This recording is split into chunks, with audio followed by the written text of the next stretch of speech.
Good evening, good evening, good evening, family. Good evening, good evening. Welcome, welcome, welcome to the 5th episode of season 2, Sidewalk Talk. Snap it up. Coming to Netflix soon. I know I've been saying that for all season 1, but just hold on to your seats. We'll be in Netflix soon, soon enough.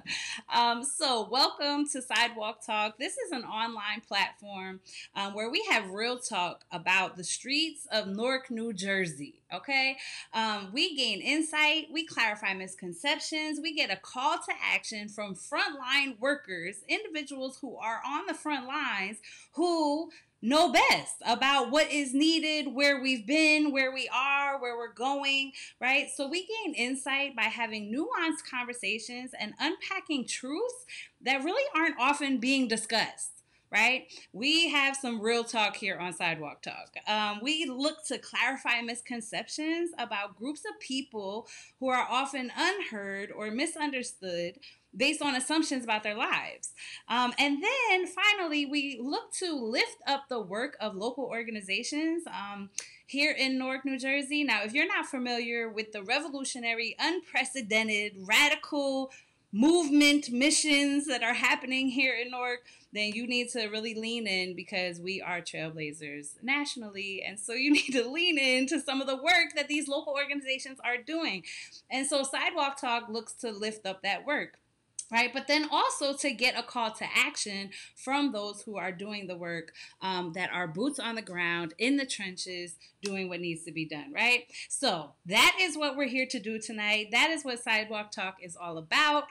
So I am your host, Aaliyah Berry. So some of you may not know me, so let me take this opportunity to introduce myself. So I am a licensed clinician. I have 20 years experience working with ages 0 to 60 years old in a variety of different settings. So I've been in daycares and after school programs, summer camps, schools, correctional facilities, shelters, group homes, a whole bunch of different settings working with a variety of different people. So I am a community-based social worker.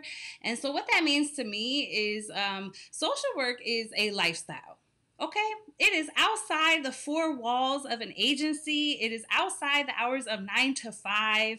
Community-based social work is a lifestyle. Okay, so what that means to me, I find myself in baby showers and graduations, unfortunately at sentencing hearings and funerals, goal setting on the sidewalk, getting hugs at a red light. Right. So that is kind of what community-based social work and the lens that I am coming with.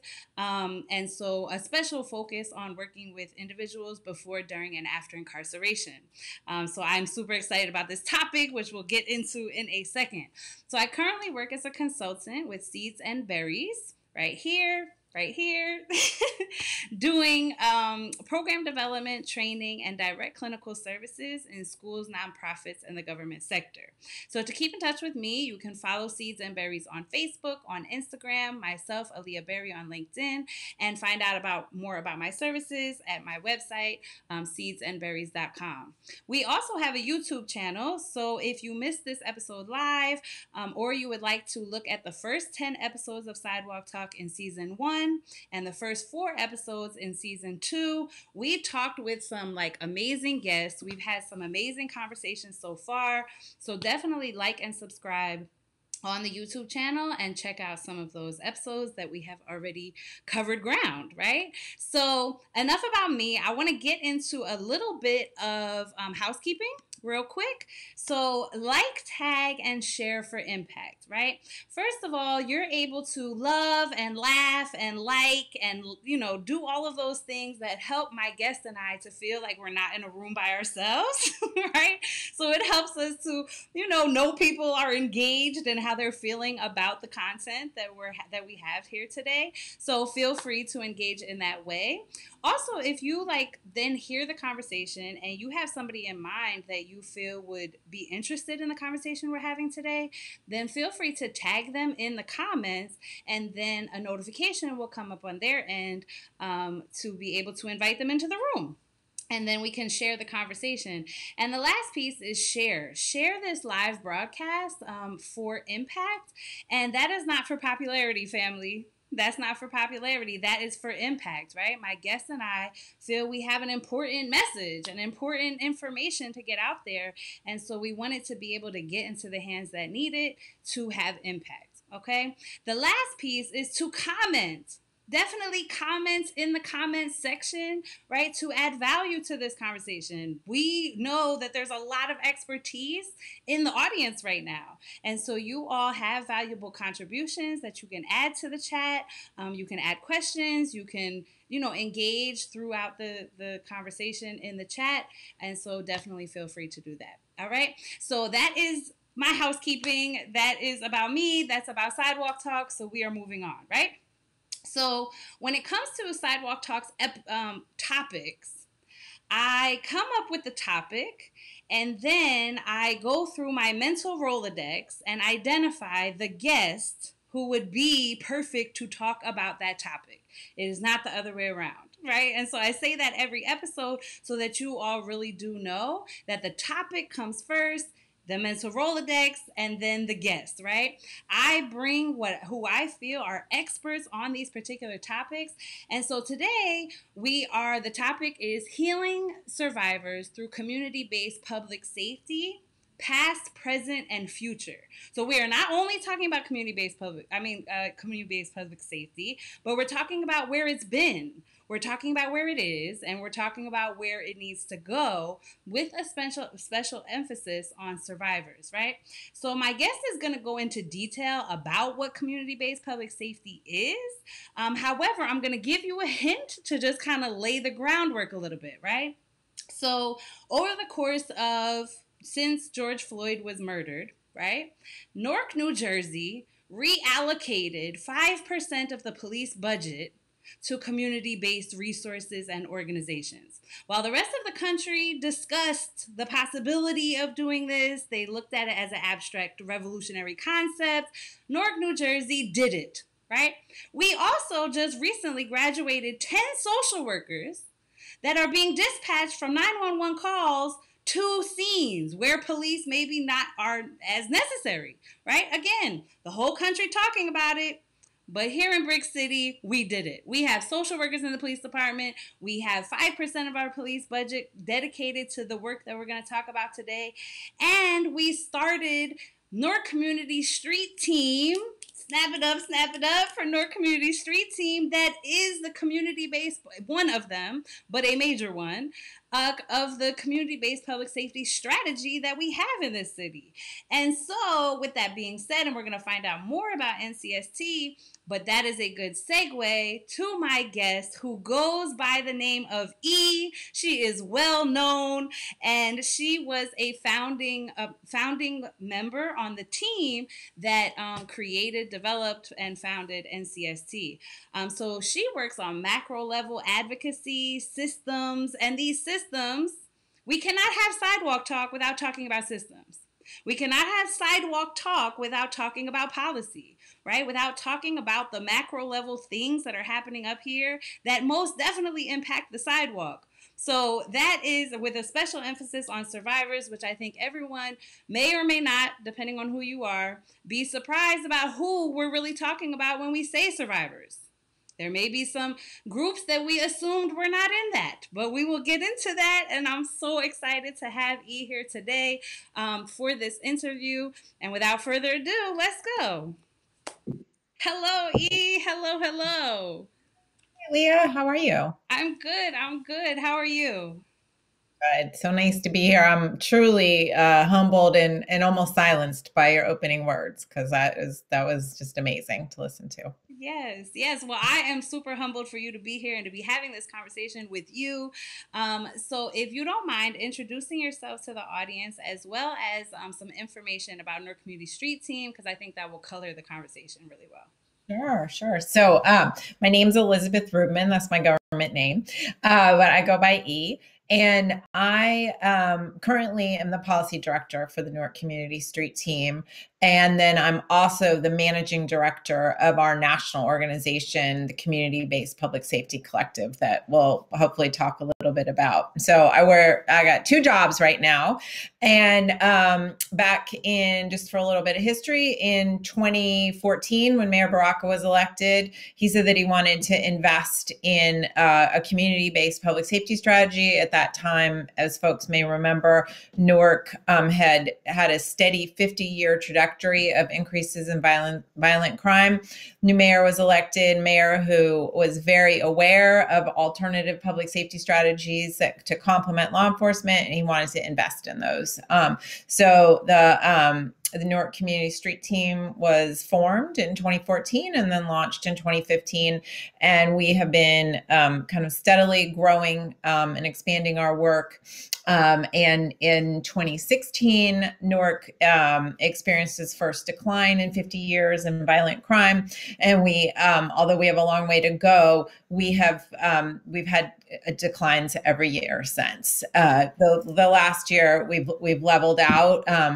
While things are not great, not as bad, to be honest, as the rest of the country is doing, as most of the cities that are experiencing really horrific spikes in violence. So a lot of work to do, but we're just staying the course, creating safety with a community-based strategy, which I think we're going to talk about more. So even just off the bat, I want to highlight the importance of data. Right? Because we can talk all day. Oh, NCST, yeah, we do this and we do that and we feel this way and we have stories for days. But it's the data to really prove and show the impact that is so important. So thank you for sharing that. So there are some, Sidewalk Talk has a mixed audience, a very diverse audience. Some people are in Newark, New Jersey, other states. Some people are providers. Some people are not, right? So let's just lay, I guess, some foundation. What exactly is community-based public safety? What is that? Yeah. So, thank you I'm reading the comments. Thank you, Mia. Absolutely. Got to keep going. So community-based public safety broadly includes what you were talking about when you're talking about being a community-based public social worker, right? Which is that when we invest in community and we invest in residents, that they can actually create their own safety, right? That instead of having large structures and systems imposing safety on a community, actually there's indigenous knowledge and skills and solutions, and that when we invest in those and support those and nurture those with patience, that we can create safety in a community without relying on arrest and incarceration. Kind of more specifically, what we work on both at Newark Community Street Team and then also nationally with the collective is where is very much impacted, people driven, people who have been justice involved, people who've been connected to community violence at some point in their life, and investing in their skills and leadership abilities and training and operationalizing them to be mediators, to be caseworkers,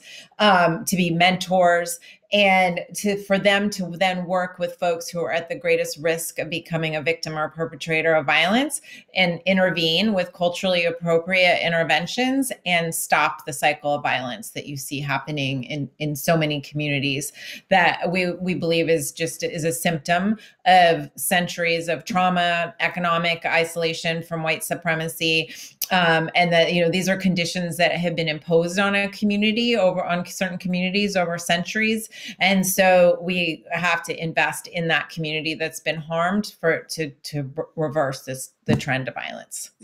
Absolutely. And the piece about, just to lift up the piece about the systems doing the work rather than the indigenous knowledge. I love that. I didn't say this in my intro, but I'm in class, y'all. I need everybody to know. I don't know if anybody, get your notebooks out. We should be taking notes. But the indigenous knowledge piece, because there are things that, for example, credible messengers, as you mentioned, can do and accomplish. There are things that I can do and accomplish that systems and police officers cannot accomplish. There's just certain things that the people on the ground can accomplish that the systems could never even begin to really have that kind of impact. Yeah, and I think creating safety requires a whole ecosystem, right? There, and what we've been doing for I don't know how long is sort of believing that there's only one way to create safety, right? That law enforcement, that arrest and incarceration and enforcement are what create safety, and that's really all we've invested in, and we've put all our eggs in that basket. But creating safety requires, like I said, a whole ecosystem, right? We need healers, we need mentors, we need beautiful spaces. We need to, going back to the healing, we need to talk about historical harms, and we need to heal and repair from those, right? These are all parts of creating safety. And creating safety is going to look really different in each community, right? I know I have an amazing friend, Dr. Grace Gomez, in out of Arizona, and she's done, she works with her community in Tucson is very different than the one where I've done a lot of my work in Newark, right? And she actually asks people, like, what do they see as safety? Do you know, a lot of the thing that really stuck with me is one of the things they wanted was shade, right? Like, it was so hot, and they wanted to create spaces under shade where they could congregate without overheating. And like that showed up over and over in these surveys that she conducted with residents, but nobody was ever creating shade for folks, right? Like, they clearly articulated what they needed, and people just decided that they could ignore that, right? So, like, I think at the root of what we do is listening to the human beings who live in a community and are having a lived experience, and respecting that they have solutions, and they have strategies that will work. And that's very much what our outreach workers who are in the community. And of course, I want to acknowledge that up front, that I'm just like an administrative person, right? I'm like the roadie for the band. I support the team. The heroes and sheroes are out in the street, right? Now have 52 people at NCST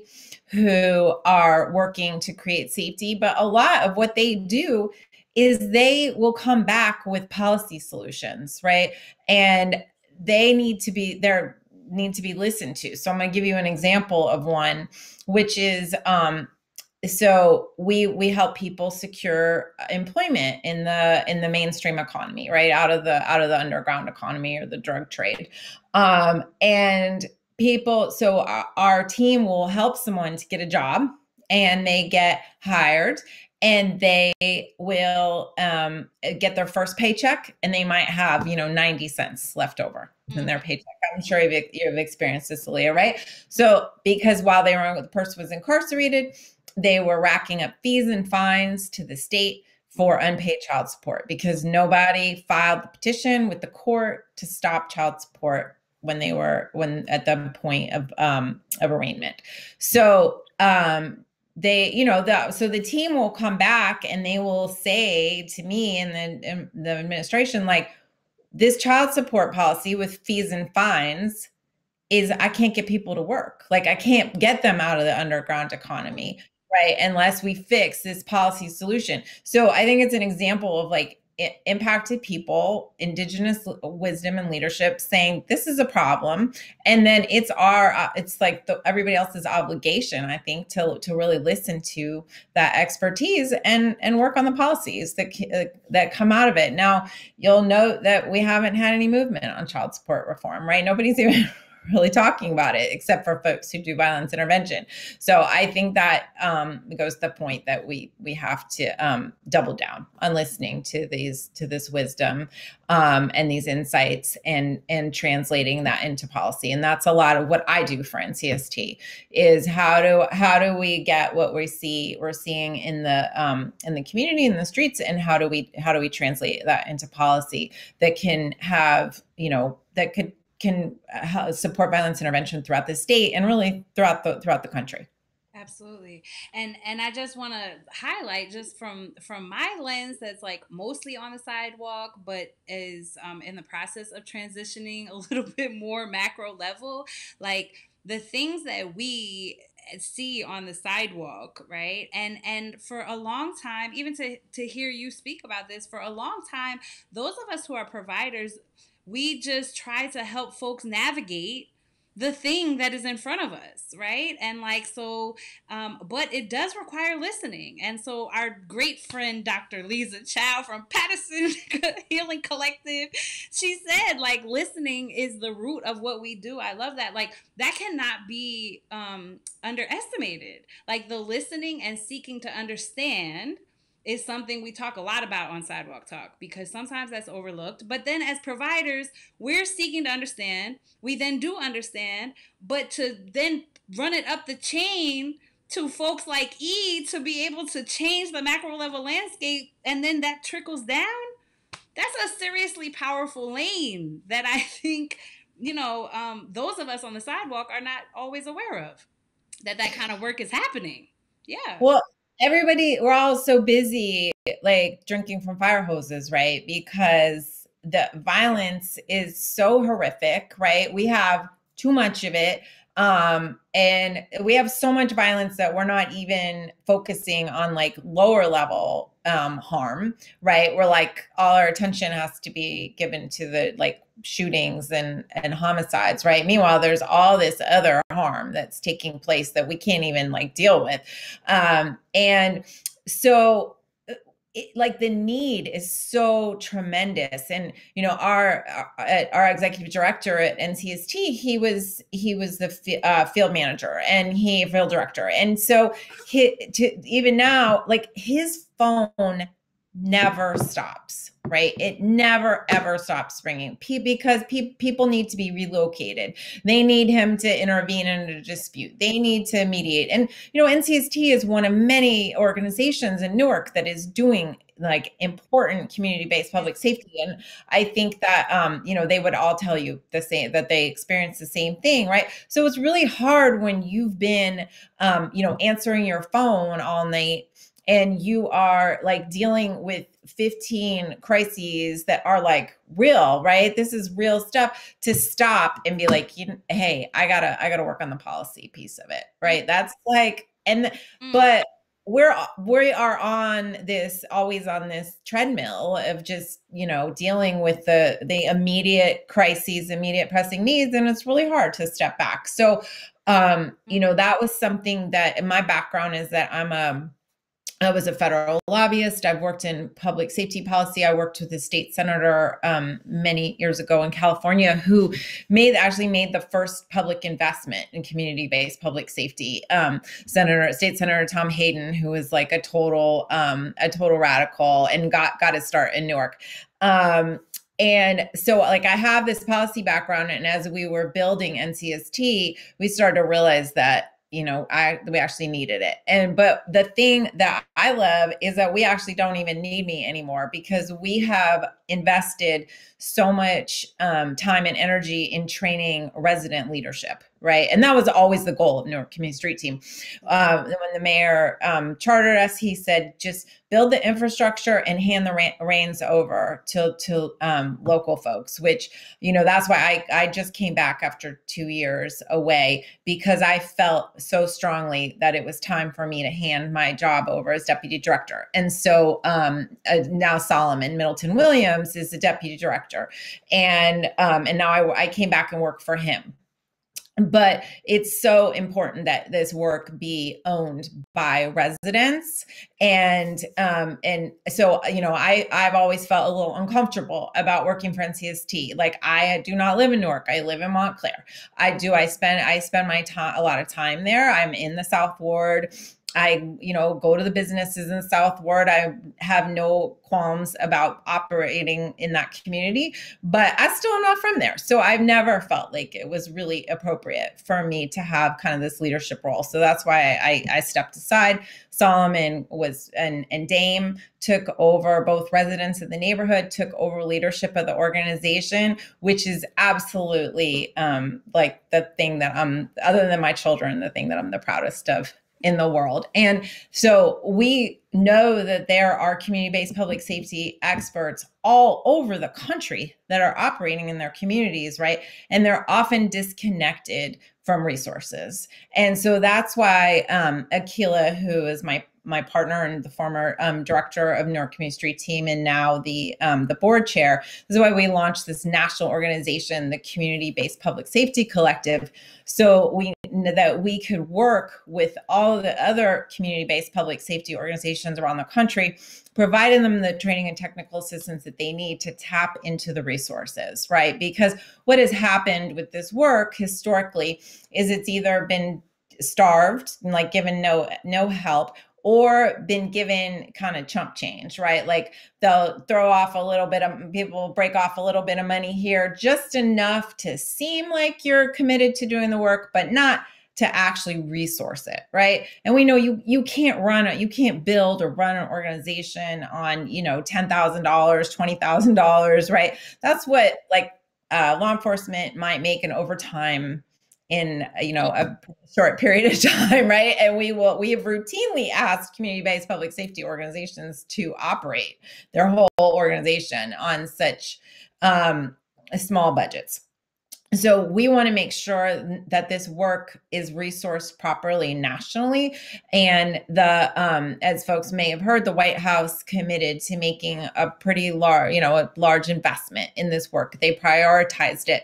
But what we know, because we've been in community with other organizations that do this work nationally, is that folks don't always have the infrastructure. They don't have they're just getting state or federal money or even local money. It requires a lot of organizational infrastructure. And it also requires policies, protocols. There's a lot to it. And so we wanted to really focus on getting organizations around the country ready to tap into resources. Again, to make sure that the integrity of the work is preserved, right? If we do not center the people who are the indigenous experts, the natives who have been doing this work for some, often decades, sometimes without funding, without recognition, if we do not center them at this work, and you see kind of other folks like jumping in the fray because there's all of a sudden there's opportunities, right? Like, oh, well, there's actually money for this. So we joke that like everybody and their mama is an interventionist now or understands intervention, right? Because they want to get in on that cash. And we want to make sure that like some of the folks that are in this chat here who have been, just toiling away, and they really understand the work. They know how to do it. They know how to support it, that they're able to tap into the resources. Otherwise, we really run the risk of just perpetuating the same harm that we always have been of leaving people in community out of the resources, which is what has led to our violence problem in the first place, right? So I feel very strongly you cannot, when you're trying to solve violence, you don't want to perpetuate all the things that have contributed to violence in the first place, which is like disinvestment in community. Mm-hmm, absolutely. So then just to we're talking about past, present, and future. And so you definitely have mentioned some present initiatives that are happening right now that will lead to a super healthy future in this field and this area. So past wise, right? I heard you say historically it's not often funded, that this work is not often funded, which those of us on the ground definitely do know. And yes, we're like goal setting on the sidewalk decades ago, and there was no form or infrastructure to even document or pick up data. As I said at the beginning, like it wasn't even being data driven enough to then even justify funding. I'm talking about just in my experience, sidewalk stuff, right? My question to you is just about, in your experience when that senator like did start to bring this up, what were the initial like reactions that and just what year was this, where was it, and then like what were the initial reactions to this concept? Okay, you want to hand over the reins to who? You want to do what? You want to solve this problem how? Like what were some of the initial reactions to this whole concept when you first started the work? Yeah. So when I was just out of college in the mid 90s, I was living in LA, and LA I mean, the community violence was just, it had exploded, and it was unfathomable how bad it was, right? And so my boss at the time, Tom Hayden, said he was, really just a radical dude, right? And he, even though I was raised by a radical, Tom used language that I hadn't, and like framing that I had never heard. And so he, and I kind of just stepped into it, and he asked me to support this work. So all of a sudden I was like helping, it was all about Akila and Dawood. So that's my, now colleague, and his brother Dawood, and they were brokering the gang truce in LA, the Watson, the Bloods and the Crips. And, people thought that was crazy. And then Tom said he was going to get state money to invest in their organization so that they could, expand their violence reduction work. And I have a couple of memories. One is that when we did an early planning meeting, and Tom brought in all these stakeholders who were like really smart people in a whole variety of professions. I remember some people were in the entertainment business, and some people were in business, and it was like all over all these different really interesting fits. And they kept saying the same thing. They were like, get the police involved. And the guys were like, no, like, are you listening to us? What, first of all, LAPD was about to come under a consent decree, right? Like they were, and this was after Rodney King, where we got to see like clearly that on video that people had a reason to be fearful of police. And they were like, and then I don't know if folks should look up the Rampart scandal that happened around this time, but they were like, no, we do not, this is not who we want to fix the problem for us. But people just kept saying that and saying it over and over again. And they're like, no, we're going to do it. Like we are doing our own gang truce. And then we are going to support people ourselves. Like we're going to do the work ourselves. And it was like, it could not get through people's heads that was the solution.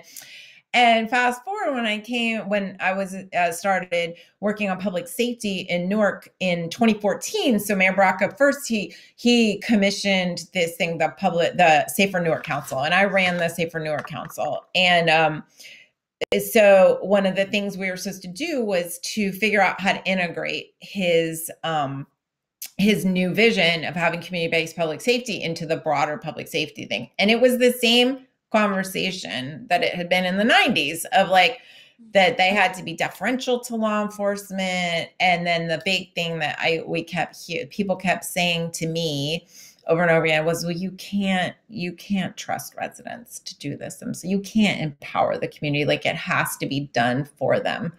I heard that so many times. I can't like even that exact sentence, like word for word. Yeah, word for word. Like, oh no, you can't trust folks to do this themselves. And it is like just that, to me, that is how deep the colonization mentality is, right? That people actually believe that like human beings who live in a community don't have their own answers and their own solutions, that they can't be trusted. I was like, that's madness, right? So and we were told when NCST launched, we were told this has been tried before, it'll never work. And then we were told like it would just be done very soon. Well, knock wood, like here we are in 2021, and we continue to grow and expand our work. We are now moving into harm reduction work around drug policy, right? And we are we've been planning a community-based response for overdose, right? So like we looked at the data and saw that Black men in particular in Newark are dying of a higher rate from drug overdose, right? And like, that's not okay, right? We cannot sit back and allow human beings to die.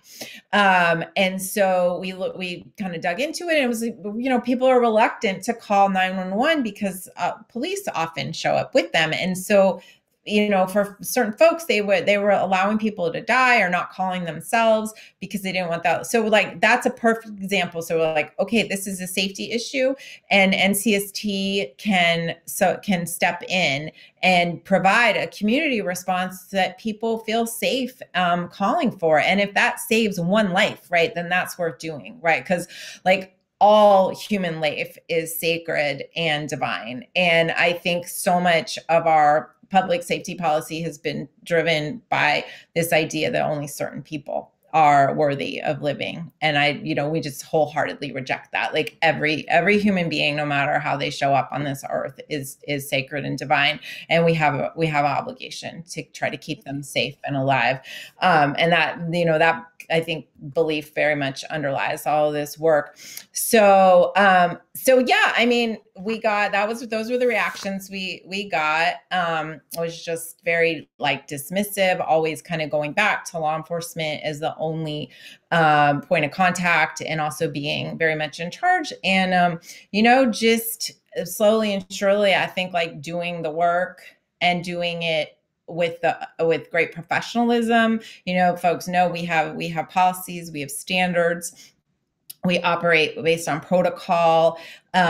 We document all our work. We collect data. We do all of that. And we have gradually seen like more acceptance of the work and belief in it, to the point that, we have we in the last few weeks have had several cities, mayors and city councils coming from other places in the country to see what we're doing in Newark. And, I always explain to them, this requires like a real investment. It is not, do not throw $5,000 at an organization, and which we legit see. I mean, people call and they're like, well, we're going to put like $5,000 into it. I'm like, what, to do what? I mean, that will barely buy their uniforms, right? Like, you have to make a real investment, and really helping policymakers around the country to understand that there is an ecosystem of safety. And so we, at NCST, we do intervention, we do casework, we do mentoring, but we also have like a whole healing services department where we support victims and victim survivors, right? And that is integral to this work. And I know one of the things you want to talk about, and the chat is just blowing up with interesting things too. So I'm trying to look at that. And yeah. So Christine?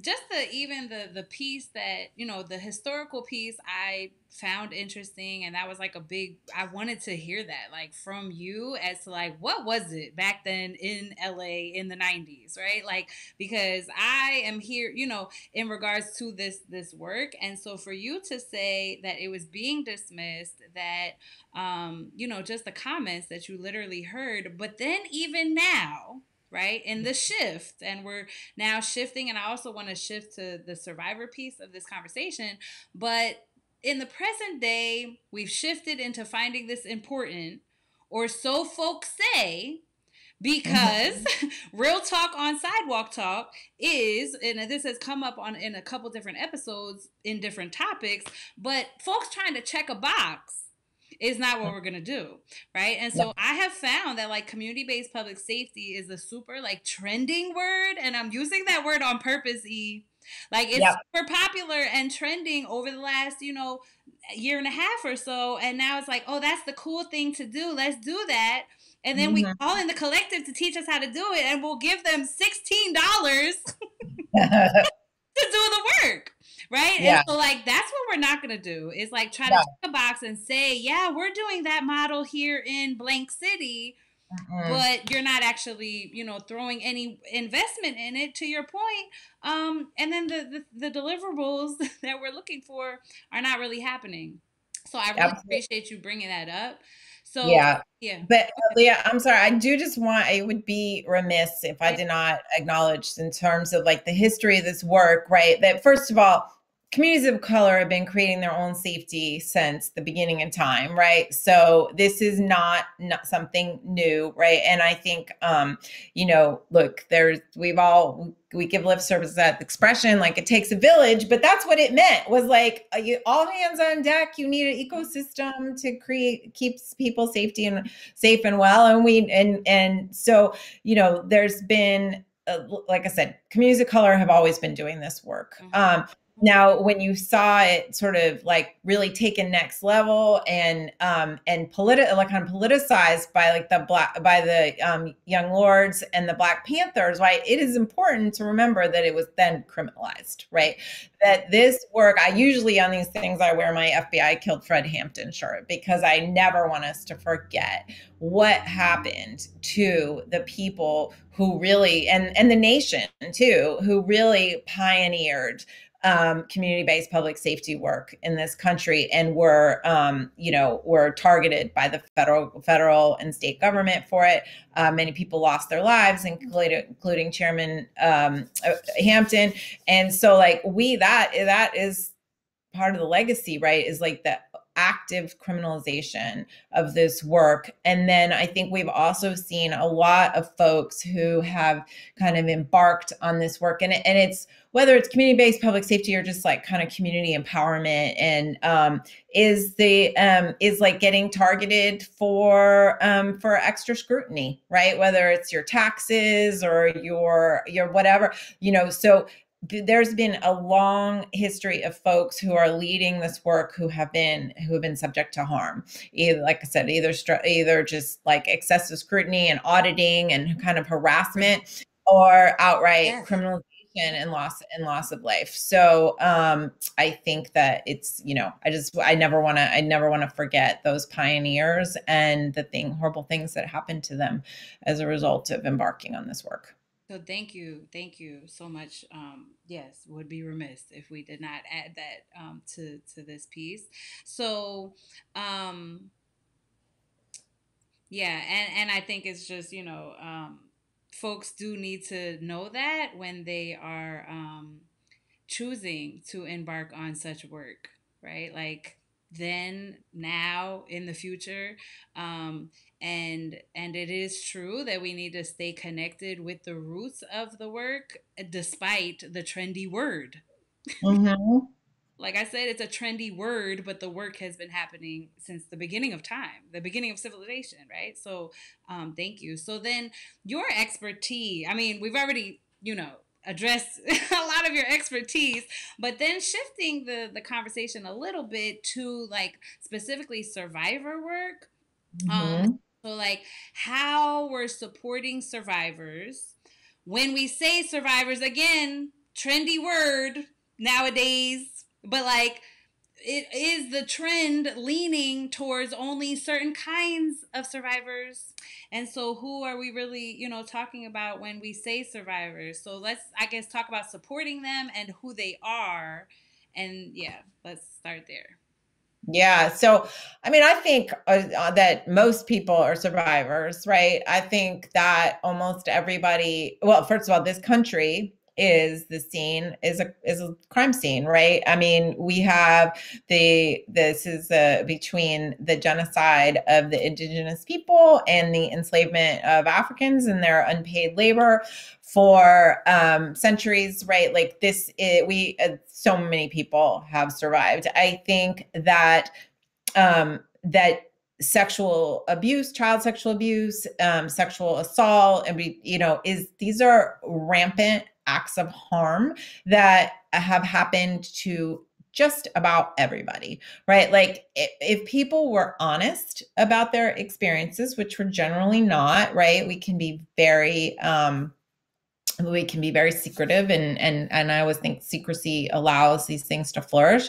But so we're going to be honest with ourselves, then each other, then almost everybody. And yeah, I see Cass talking about surviving intergenerational trauma. Exactly, Cass. I hope I acknowledge that up front. That for people who were enslaved and whose ancestors were enslaved in this country, we're talking about generation after generation of trauma that's held in their bodies, and that's that means those are folks are survivors.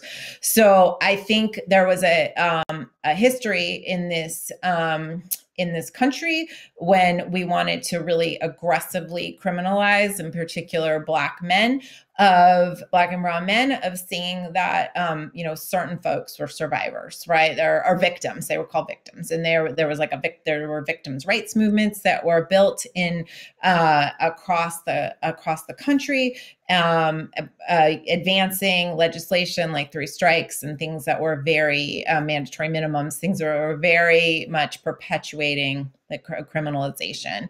And over then we've sort of seen recently the a new survivors movement, which is survivors of color whose experiences have always been kind of dismissed and overlooked in policy discussions.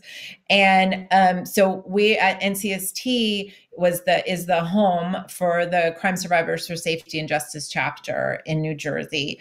And there's Crime Survivors for Safety and Justice, a national organization that does criminal justice reform that is driven by survivor voices, right? Which was like a radically different concept. And I've had the great honor of being part of a national survivors community and of organizing survivors. And the things that I have heard them say that they want are really never to perpetuate additional harm through the criminal justice system, right? They want healing, they want restorative justice, they want prevention and intervention.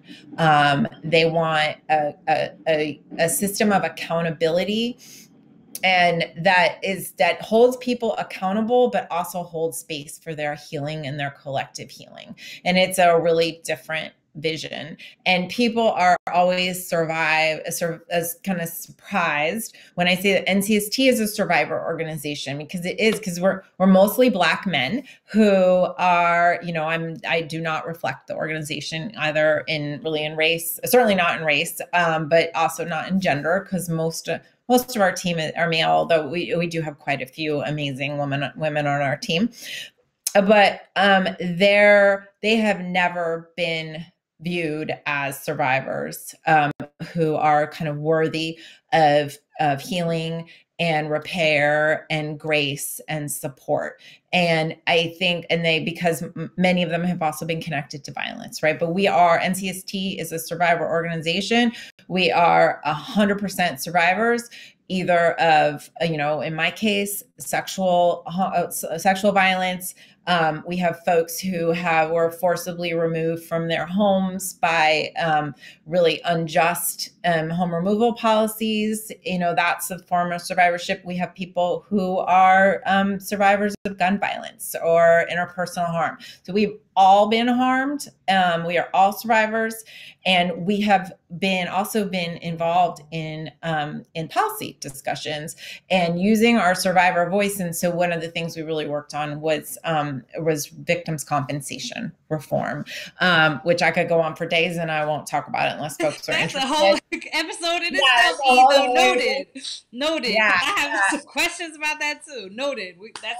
So just really making sure that our voices are heard. And one of the most, a great day was when we went to Trenton. I went to Trenton with a couple Black men who were gunshot survivors, and they got to testify on behalf of about their experiences and what they wanted to see. And I truly believe it was the only time that the legislators' mouths were they were like really surprised to see them there. And I think, well, why aren't they there all the time, right? Their voices are so important. So that's just a little bit about survivors' work, always centering impacted people, right? Asking people to share their insights and their desires based on their lived experiences, and not telling folks what they want, but actually asking them what they want. Mm-hmm. And then to your point about the work is then creating spaces and opportunities to then do what it is that they answer. right? Because then it's like, well, I don't want to go to court to testify. Well, that's what you're supposed to do. So it's on Monday at 2 o'clock. Like, what do you want? Justice? Do you want justice? Then the court is, yeah, and I see your whole face, you just cringe, right? But Yeah. then it's like, if they, and also like, even if they knew that they could answer that question with, justice, I would like a healing circle on my block, please. Well, that could be Monday at 2 o'clock also, right? And Absolutely. so, like, I think, and then us, like, once we hear the answer, create the policies and the space, even for the micro level people that are in this conversation, right? Not necessarily doing policy work, but listen to the answer and then create the space that the survivor feels would heal them. Because, yes, you just said it's different for everybody. It's Mhm. different for everybody. And so then if that doesn't happen, what is at stake, and how does that like contribute to the cycle of violence? What's at stake Mm. if we don't do that?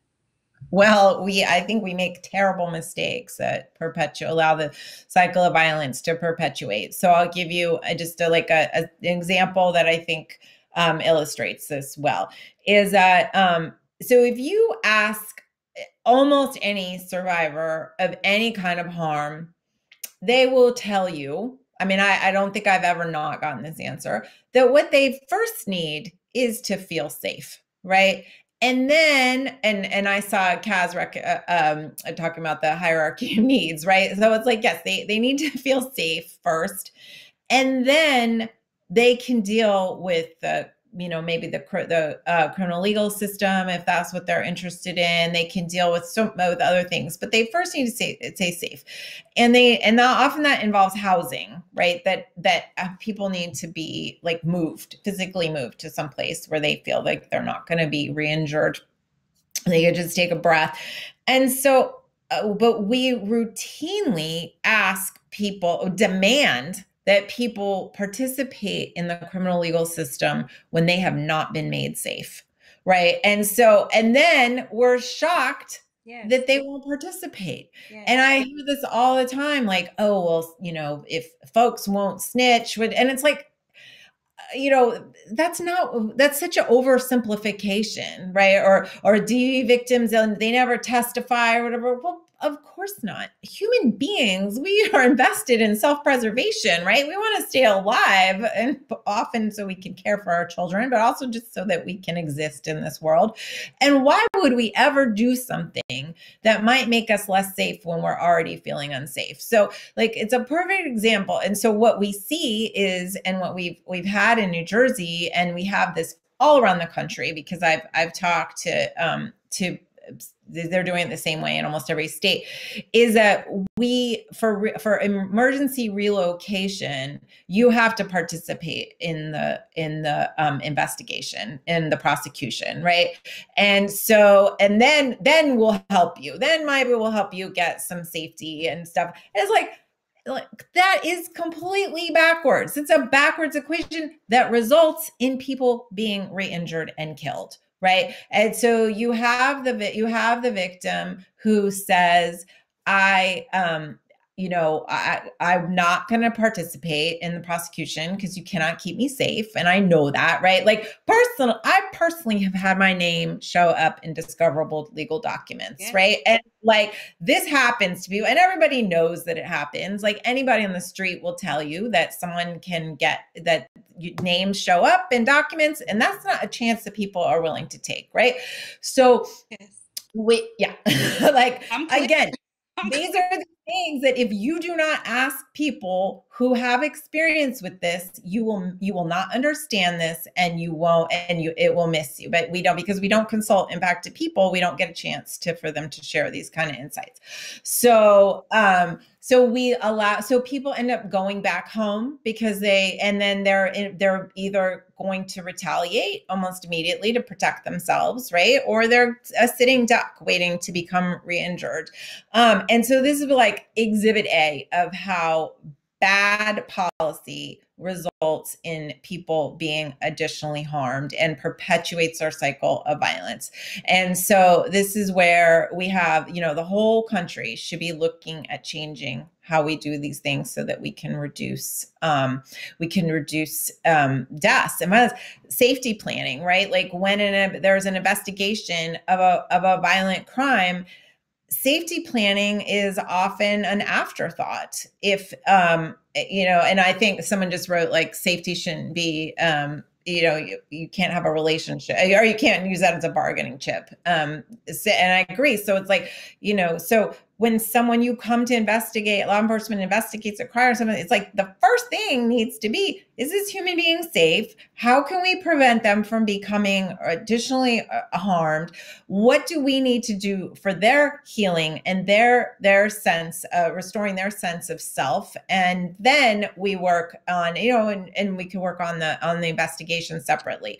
But it's never the healing, the safety, all that is never put first. And that leads to additional violence, both retaliatory violence and repeat victimization. I see Aaron saying safety planning. Yeah, safety planning is everything. And it should never be an afterthought, ever. Right. And I've talked to victims all over the country who say, I have so many people who have been injured by gun violence. And they say, the folks who come to their bedside, unless there's a hospital-based violence intervention program, right, like we have in Newark and we're developing in other cities, nobody ever asks them like, hey, are you okay being released? Like, where are you going to go? What's going to happen? How can we help you? Do we need to get you to your grandma's house and, in another state? Like, that is not something that typically happens unless you have a hospital-based violence intervention program, and then you get additional violence and harm. Right. So, I just want to like re-emphasize and also give a perspective is like just the piece. It goes back to what you said historically, what some of the reactions you were getting, like we are just so historically and present day so attached to our police and our court and the criminal justice system and law enforcement, and like so attached that like some of these things that you're talking about are just not baked in. Like they need to be baked in and raveled into the system, because and then like when we talk about the cycle of retaliation and getting safety by any means necessary, right? Like if some of these things were baked in, that may not happen, and then those survivors get blamed for having tried to secure their own safety, right? So like in my experience, a limited experience, but with like domestic violence survivors, but then also working with individuals before, during, and after incarceration who did commit violent offenses, right? But to your point, both are human beings who did not feel safe. And sometimes we look at these two kinds of survivors differently. The one that, and I'll just be frank, but still we're public, but so Barry Block is still certified E, right? But like the one who shoots up the playground, right, in general, and then the woman who is going through a domestic violence situation, I think we tend to look at those two people differently and therefore not look at both of them as survivors, but both of them are trying to secure their safety, and the system does not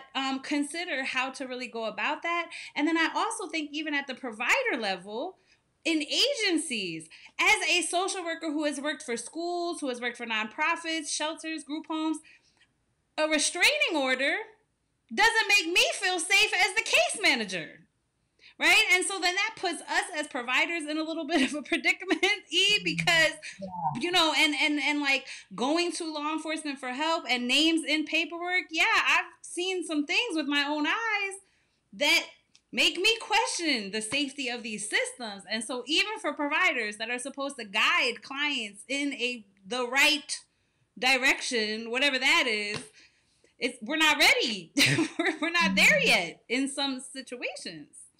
Yeah. And then if folks are like people who make decisions, it's like, are they consulting you and getting and your colleagues to gather your expertise, right? Where you can tell them like, hey, these are problems that you could fix.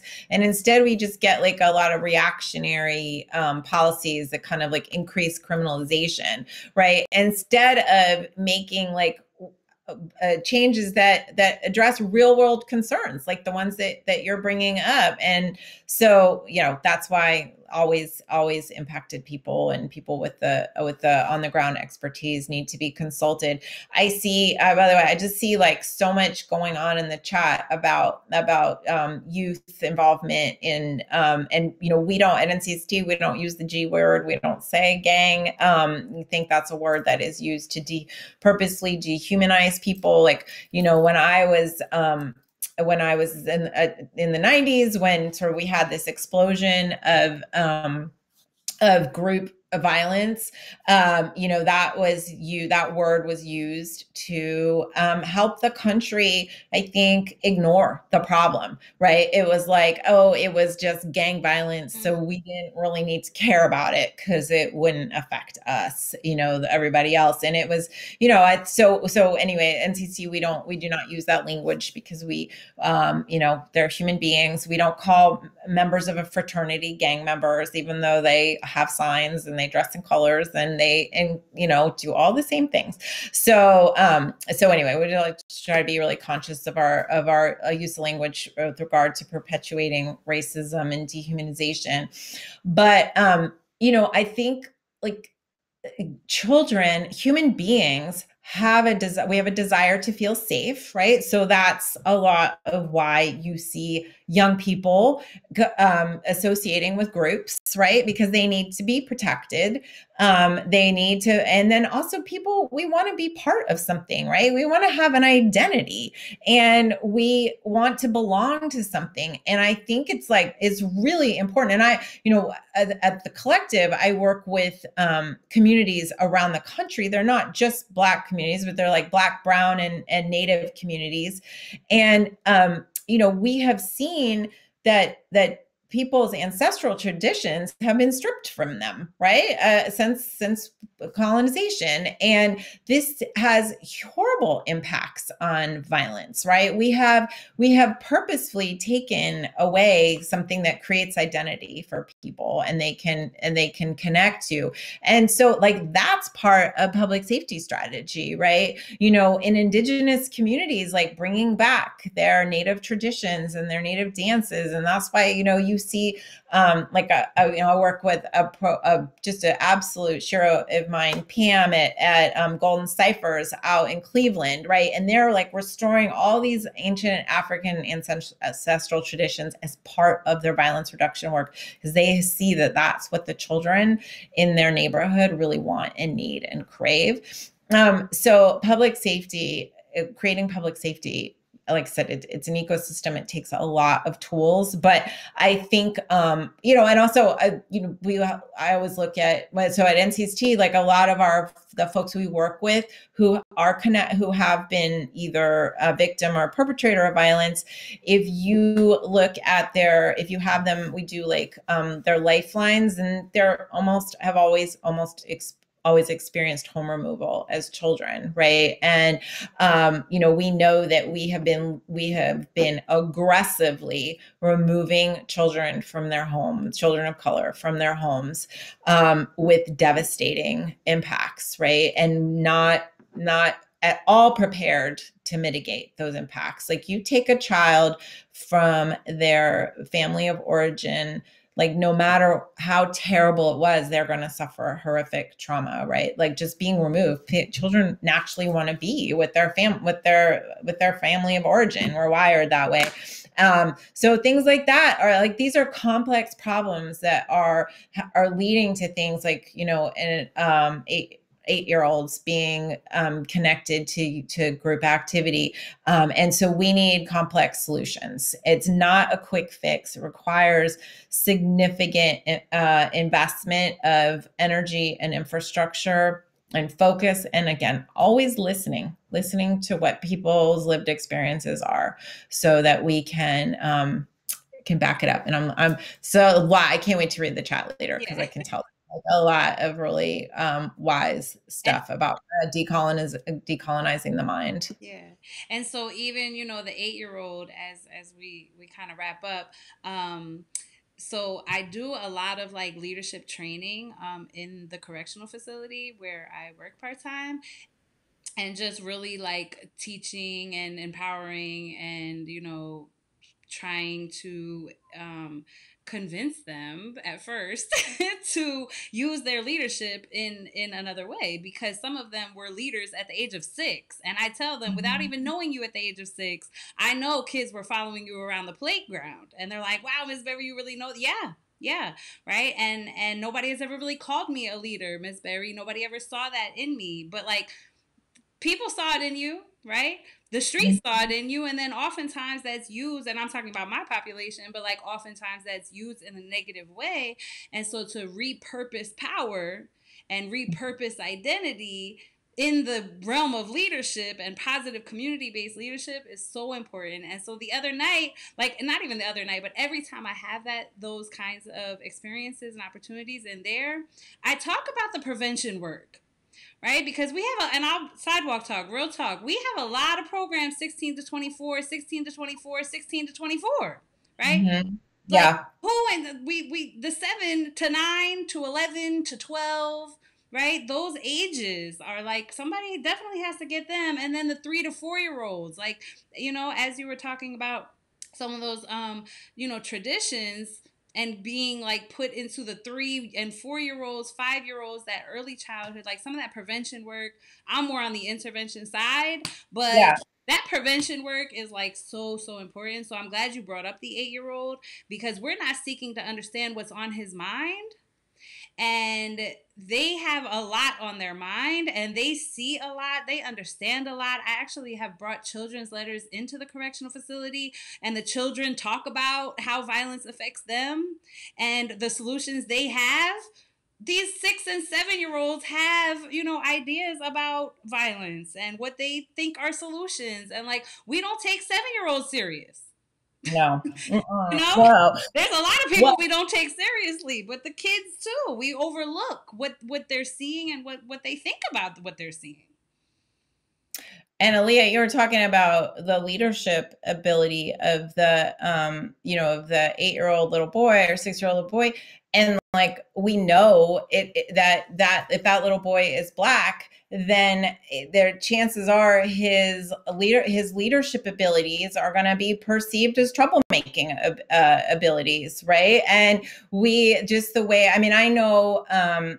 In my kids going to school, I would watch how sometimes how teachers responded to Black boys, and which again are, you know, our leadership skills, right? And that are showing up, like they're dynamic, they're engaging, they get the other kids to do it, and it, like, you know, how it's responded to. And so when we're talking about children and nurturing their leadership development, like that happens in the school, and we know that disciplinary policies are a part of this problem, right? That, and again, like, complex problems with complex solutions. And so we have to, like, when I'm doing an assessment in a community, it doesn't matter where they are, and they start telling me, oh, you know, we're having a real youth violence problem, which is what I hear a lot. I'm like, well, what's happening with your suspension and expulsion policies? Like, and I don't specialize in school work, but you know, I know enough to know that's part of it. Like, are you aggressively suspending and expelling your students?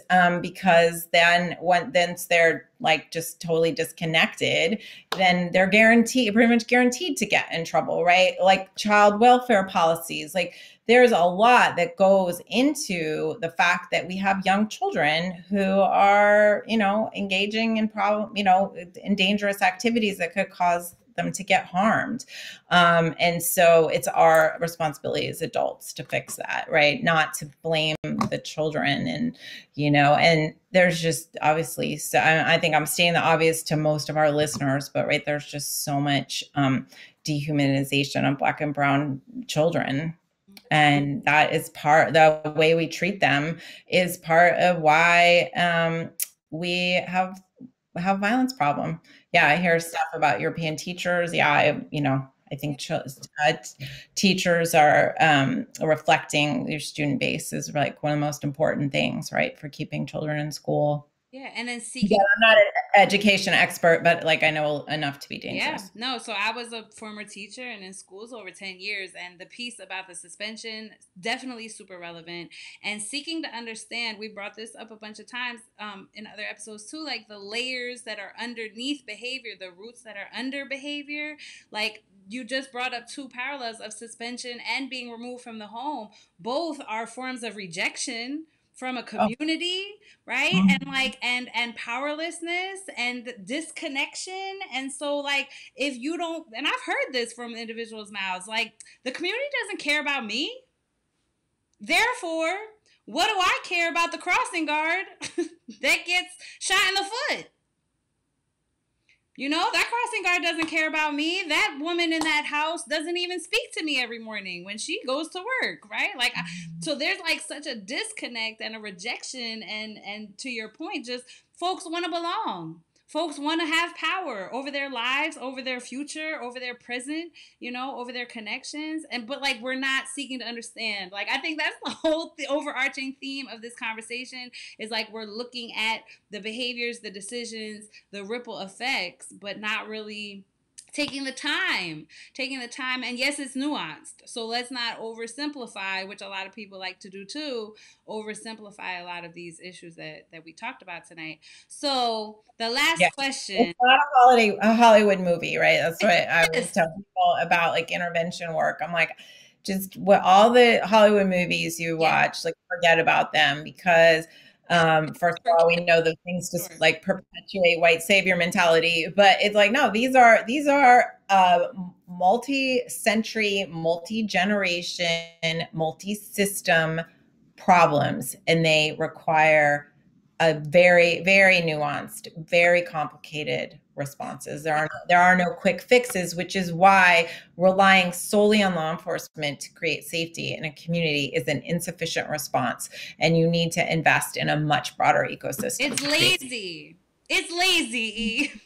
You know, Yeah, to it's just also yeah, not fair to the practitioners, right? To ask them to solve every problem, right? It's like that's not fair either. It exactly. gets bad results, and it's also not fair to people who get stuck trying to do it. Exactly, exactly. So the last kind of question, right, is there is diverse audience members. Some of us are doing this work. Some of us, you know, have locus of control in our neighborhoods. Johnny down the block, my nephew, my cousin. Maybe I don't do any of that provider work. I work in a bank or whatever, right? Like the your top three marching orders that can be one size fits all, E, somewhat.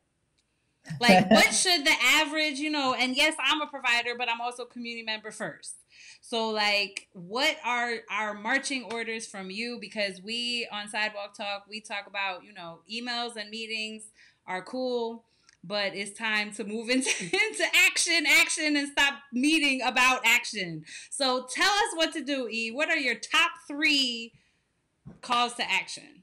Okay, so my first call to action would be to really just always question everything you believe, right? Like we get fed narratives from the moment we're born and we absorb a lot of them, right? Without even meaning to. So I would suggest like always questioning, am I sort of participating in the dehumanization of human beings? Am I thinking, I've heard so many people talk especially about Black and brown men who commit violence, as if they are not human beings, as if they aren't like worthy of being alive and existing on this earth. And I would say try to see the humanity in all living beings. It doesn't mean, or human beings, it doesn't mean that we can't hold them accountable when they do things wrong. It doesn't mean that we accept when people do things wrong, right? But it means that we do not participate in dehumanization and viewing certain lives as less valuable than others, right? So that would be, and I think that like that kind of mind shift is underlies all real public safety work, right?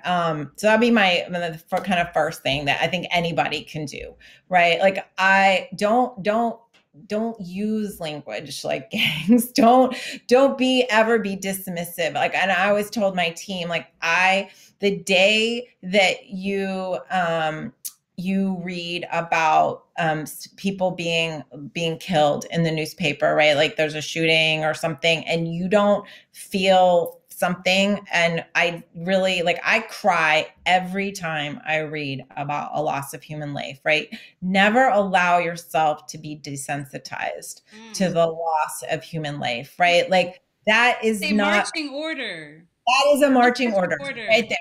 Do not ever read or hear about a human being losing their life and not feel something, because we've been very conditioned to read like, oh, gang shooting or whatever, and be like, okay, well, they were just gang members. Like, it is still a loss of life. It is our duty to mourn that life and think about how we prevent that from happening again. So that's my first marching order. And his second marching order is to focus, right? People have like a million ideas and they want to do a million things and they love to kind of sit back. We have a lot of like armchair experts, right? And folks who are like, you should. And so my second march is never say you should. It's like, what can I do? What am I going to do?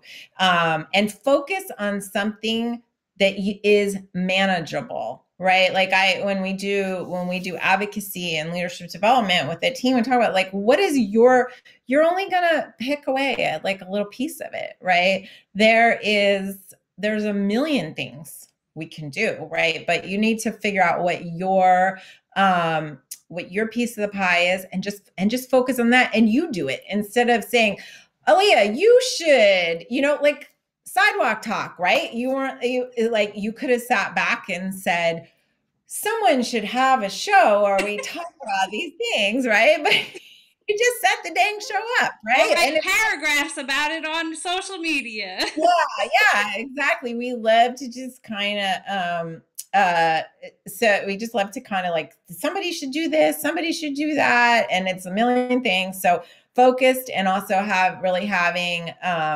skin in the game. And I see like someone talking about how people with mental illness are treated. I can't fully process it, and like, man, yes, I agree, but that is not like where my piece of the pie, right? Like I know what I'm good at. I know what I understand. I know what I can do.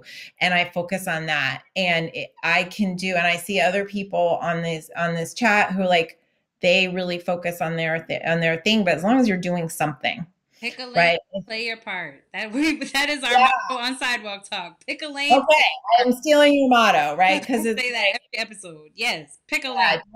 Don't sit back and just run your mouth about ideas and stuff. Like, but I see like almost everybody in the chat, I know these are folks who are doers, right? They're like really actively trying to do things. And then my last call to action would be to try to understand how policy works. So understand, I would really start with like getting a clear understanding of state, county, local government and federal government, what they each do, how they work, and just start to understand that. So, it's government is very purposefully confusing, right? And so it Christina, I have to tell you, like, that's not, I don't deal with the like, I don't know how to help you with that. That's not my area of expertise.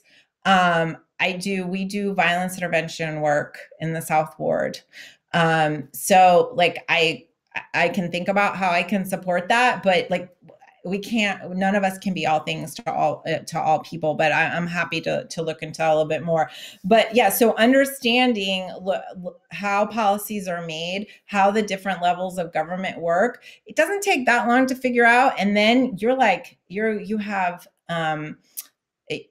really powerful, They're really powerful. And I often hear in community forums where people are trying to hold like the wrong decision makers accountable, right? So they'll Hmm. yell to Yes. their Yes. right. They're frustrated, and I understand it's because like they've never been taught, because we don't teach this stuff in school anymore, very purposefully.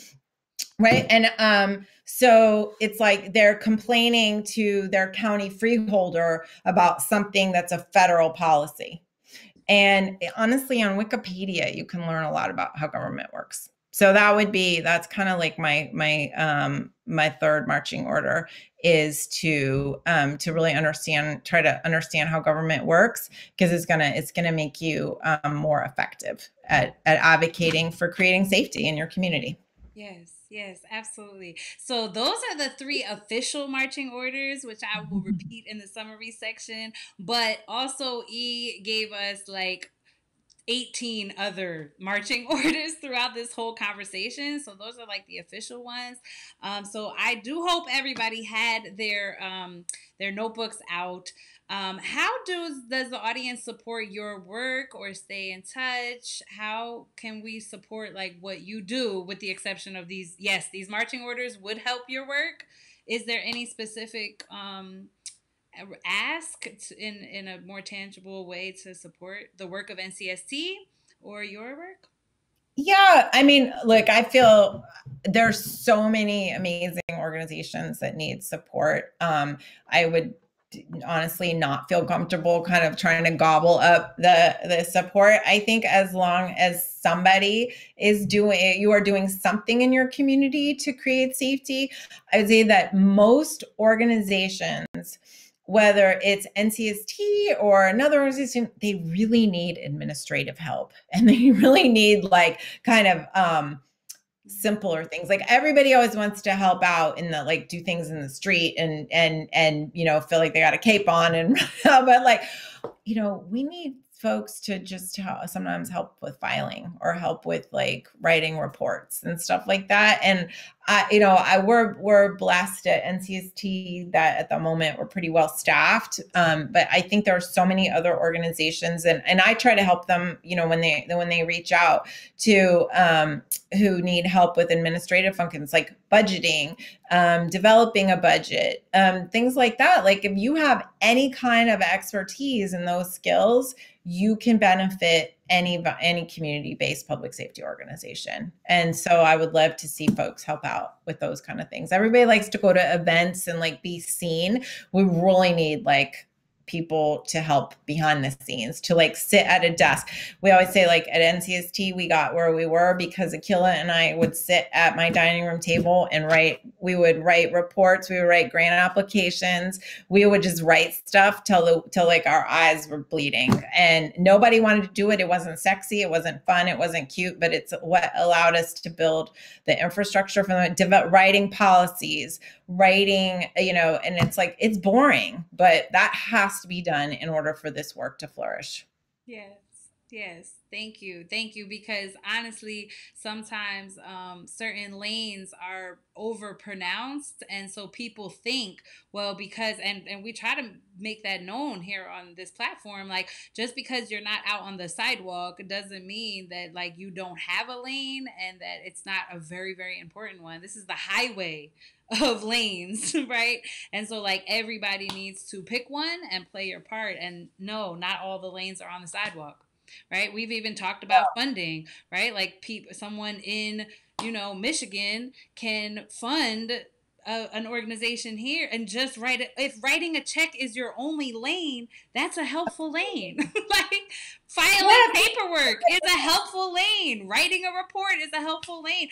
Driving, people from point A to point B, helpful, right? So Mhm. like just I appreciate that, because yeah, it's not all sidewalk. And then people dismiss themselves and they take themselves out of the running because they think it's only that or this. Yeah, and as far as like fundraising, it could be, I mean, we don't like we don't get money for food and for drinks, and none of these organizations do, right? So it's like, if you could give $5 to an organization in your neighborhood that is working to create safety so that they could buy, or give them like a gift card to buy some coffee, that, that kind of stuff is helpful. Like, we are operating on a shoestring.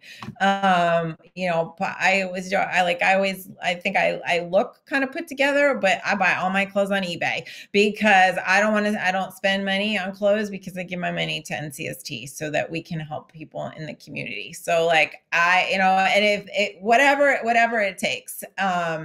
So yeah, the donations are appreciated.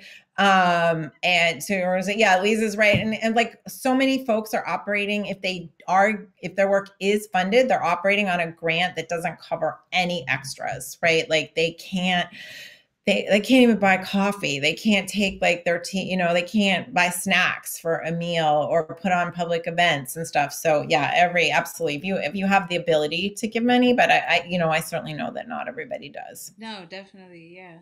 So thank you. I am so grateful, one, to have had this conversation with you, but I'm also so grateful that you are a member of the village. Like, you are a member of the village, and the village would not be the same without you. You are an asset, and this work is like so super important. I'm taking some of the calls to action. Just from the macro perspective, like, some of us sidewalk people need to come on up, like, and really, jump into that pool.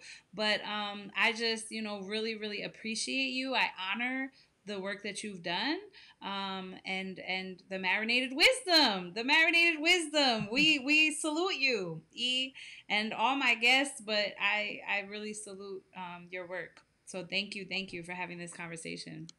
Oh, thank you, Leah. And I'm so grateful for the people who have allowed me to work with them and be of service to them. The survivors, the folks on our team, Mayor Baraka in the beginning, just all the beautiful people of the South Ward and communities all around the country that I've had the honor of working in, where they are experiencing violence. And I think that so many people, especially white folks, think that like, you get into this work to save other people. And I'm like, no, it is all this work has saved me, right? Like, I am so grateful to the brilliant, wise, incredible human beings that I have had the honor of being in service to, the interventionists, the folks who just all of it. So I thank them, and I hope to continue to serve with humility. Yes, absolutely. Thank you, E. Thank you. So we will talk soon, and I'm gonna summarize these calls to action, and we will talk soon. Have a wonderful night. Okay. Good night. Thank you, everybody. Good night. Wow, family. That was an amazing conversation. Sidewalk Talk is a certain period of time, but it's not when Aaliyah Berry is hosting it, and we can just, this is too important. It's too important to cut corners. It's too important to end at a certain time. These things are important to discuss, and this content is important. So I hope that everyone was definitely listening to the nuances, right? The nuances, but the calls to action. This is the part where we kind of summarize the calls to action. The pieces about seeking to understand, right? Which requires listening. We cannot seek to understand anyone's perspectives and the drivers of their behaviors and decisions if we are not seeking to understand where they are coming from and listening to the answers. But also, as was brought up, we need to be asking the right questions. Right? Because if we're not asking the right questions, then we're also getting skewed answers. And then we blame individuals for the answers they give, right? Police, court, the criminal justice system, just trying to like pull away from that and balance it out with human healing experiences that have more impact than those systems kind of ever did. Really just seeing people for who they are, seeing the humanity in them. Leadership, if you have been watching Sidewalk Talk for all of season 1 and season 2, you already know I am super, super passionate about leadership, and especially the ones that society often rejects and vilifies and doesn't see the leadership in them, and oftentimes they don't even see it in themselves. Call to action is help to empower individuals to be able to embrace leadership. And if certain things need to be adjusted or reshaped and molded, but also that self-esteem, right? Like self-esteem and the way folks see themselves, like those are all things that everyone can work on. And the way I tell those who I work with, if you're not ready to go out into the streets and in the playground and in the schools and this and that, okay, but get your home.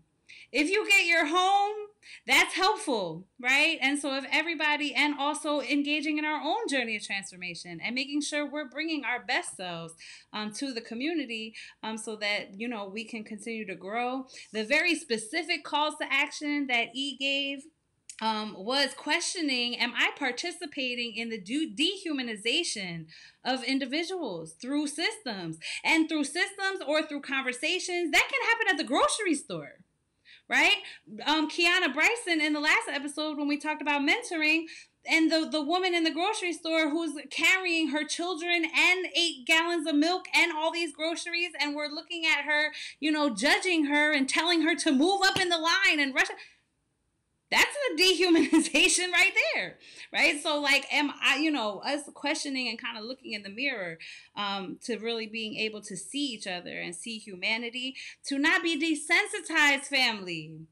We know that some, especially providers can become desensitized after, you know, losing clients, students, especially to violence. And so we can never become desensitized. Every loss of life, as she said, matters. Sometimes even data-driven folks is just data, statistics.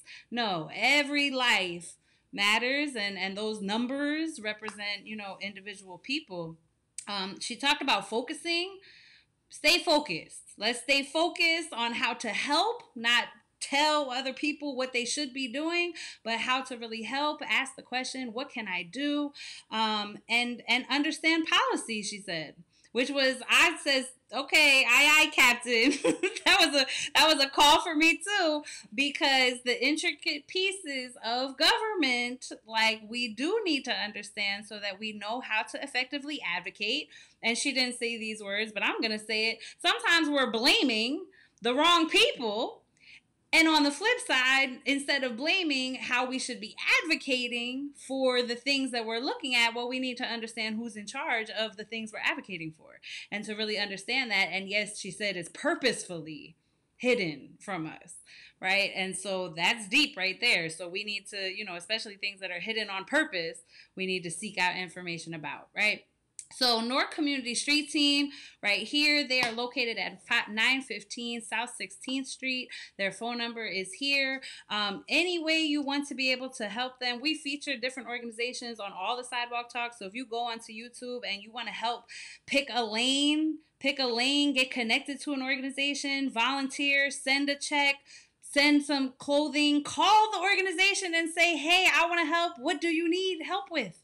Right? And so Sidewalk Talk, we've done youth, we've done, you know, all different kinds of populations and lanes. So, you know, check out the YouTube channel and pick a lane, right? That's what we talk about on Sidewalk Talk. If you would like to stay in touch with E, her email address is here. And so that's kind of our pieces on tonight. So just final, you know, again, my name is Aaliyah Berry. I work as a consultant with Seeds and Berries, where I do program development, training, and direct clinical services in schools, nonprofits, and the government sector. If you would like to stay in touch with me, you can follow Seeds and Berries on Facebook, Instagram, myself on LinkedIn. I already spoke about the YouTube channel. You can find this episode on the YouTube channel as well. And check out my services on my website at seedsandberries.com. So definitely like, tag, and share. We want to be able to get this message far and wide. This is Community-Based Public Safety Month. And last month we did mentoring. The month before that, in September, we were reintegrating adults and young people back into schools and the workplace. And how do we do that mental health wise? I saw that come up in the chat. So that was September's theme. This month is community-based public safety. So next time on November 21st, we are going to talk about community-based public safety again, but from another perspective. Kind of not even from another perspective, but kind of like a extension of the conversation we had today, but from systems to sidewalk. So now, next time on November 21st, we're going to talk a little bit more about sidewalk and how this really plays out. Boots on the ground in the trenches. What does community-based public safety look like? So I super appreciate E coming tonight to talk about that macro level and how it filters down. And then next time we'll talk about how it looks on the ground. So again, pick a lane, play your part. Let's not oversimplify some of these nuanced conversations that we're having here on Sidewalk Talk. And thank you so much for your support. Everyone in the comments, we see you, we feel you. Thank you for your support. Have a good night.